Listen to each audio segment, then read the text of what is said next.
Àwọn Yorùbá bọ̀ wọ́n ní a kì í kúnlẹ̀ pa òkété, ká kúnlẹ̀ ta òkété, ká tó wá máa kúnlẹ̀ gbowó òkété. Rárá, kò lẹ́tọ̀ọ́. Bí èèyàn kan bá ṣiṣẹ́ fún wọn, ó di dandan kó o ṣẹ̀tọ́ wọn fún wọn. Má fi ogún ológun, má fi jẹ wọ́n níyà.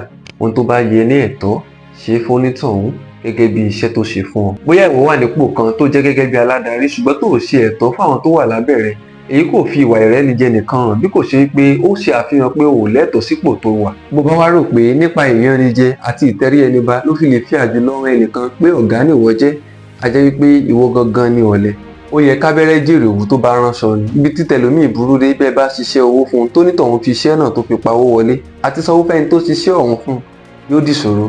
Irú ẹ̀dá wo ni wọ́n fẹ́ jẹ́? Ìkìlọ̀ fún gbogbo amúnisìn: láìsí ọmọṣẹ́ kò sí ọ̀gá. Bó bá lè dá ṣe ni o ò ní nílò àsọmọgbè. Bàbá wa rẹ ẹnikẹ́ni tó ṣiṣẹ́ fún ọ tó kọ̀ tó fi ẹ̀tọ́ onítọ̀hún lé lọ́wọ́, bí ò bá lanu sọ̀rọ̀ kó béèrè. Ó di dandan àágùn tó ń tara rẹ̀ gbọ́n yóò béèrè. Àkókò tó gbà láti ṣiṣẹ́ ọ̀hún yóò béèrè. Omijé tó ń bá àágùn jáde lójú rẹ̀ yóò béèrè. Ìnira ó béèrè.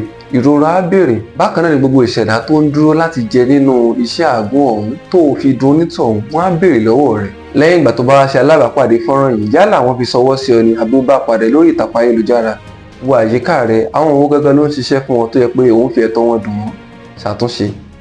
Ṣàtúnṣe. Ẹ ṣé o. Ire o.